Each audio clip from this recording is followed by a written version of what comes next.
Don't you just hate it when a trailer ruins a movie?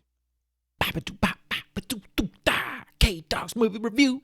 Abigail is directed by Matt Bettinelli-Olpin and Tyler Gillett and stars Melissa Barrera, Dan Stevens, and Alicia Ware. After a group of criminals kidnap the ballerina daughter of a powerful underworld figure, they retreat to an isolated mansion, unaware that they're locked inside with no normal little girl. This is going to be a relatively short review because honestly, I don't have too much to say about this movie. It's a fun, good time, and I definitely recommend seeing it. My point in the beginning still stands true, though. If the trailers didn't reveal that Abigail was in fact a vampire, then this reveal could have been a lot better. But already knowing that kind of led me waiting to see when it was going to happen and not really just investing myself in the story beforehand. But to be honest, it's not that crazy of a story. This is more of a horror comedy, and it does both really well. There's a ton of blood in this movie.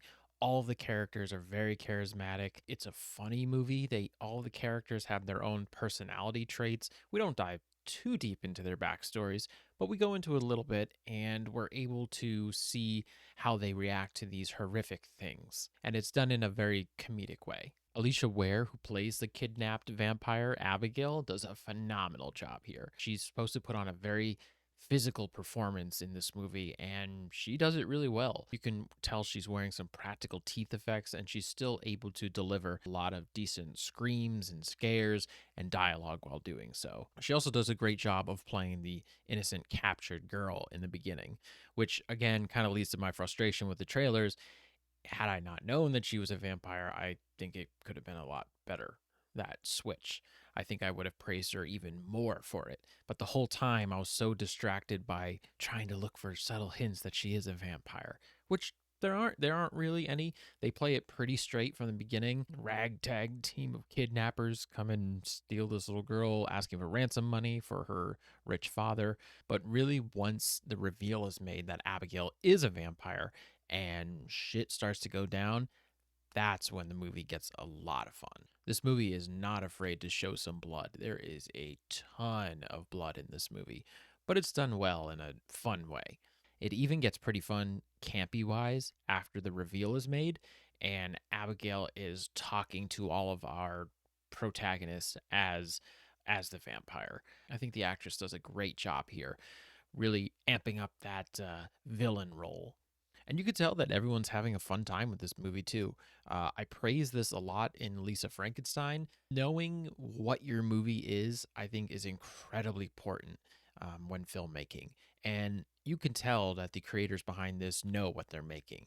It's a fun time. A lot of the people in my theater were laughing alongside all of the hilarious jokes and the over the top horror that was happening to these poor characters and their overall reactions to these bizarre scenarios. It's not necessarily a scary movie, but it doesn't need to be. I wouldn't be surprised if they make a sequel for this movie, maybe with another, cast of exciting characters. So overall, I had a good time with this movie. It knows exactly what it is. It is a horror comedy. If you like vampires, if you like horror, if you like comedy, if you're okay with a lot of blood, then this is going to be a fun time. I'd say it's definitely worth the price of admission. These are one of those movies where it's fun to be in a packed theater and laugh with the audience and react the way that they do to certain scenes. It's just a good time.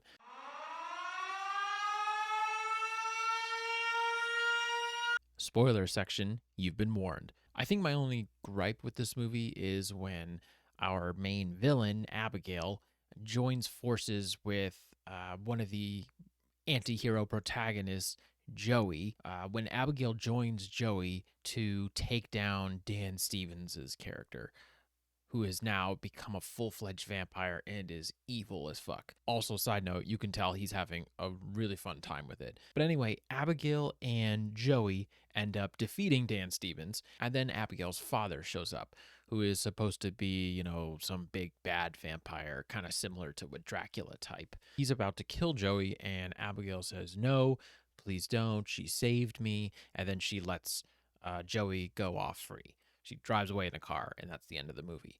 I only wish that Abigail had decided to turn on Joey and kill her right after they killed Dan Stevens, or let the father kill her. She references earlier that she likes to play with her food, and, she's a very evil, twisted little vampire. I think it would have been just as fun if she went full movie villain and killed Joey off after. I don't know. They tried to set up a backstory for Joey where she, was a drug addict and abandoned her child. But honestly, I didn't really care about that at all. I just cared about more of the fun of the movie, the reactions to the horrific moments or the quippy jokes they were saying to each other. We didn't really need to connect with any one character. I mean, sure, she's basically our protagonist, but I think killing her off would have been just as funny. Let me know what you guys thought of this movie in the comments below. Do you like horror comedies? Do you think comedy and horror should stay separate? What's your favorite horror comedy? Till next time.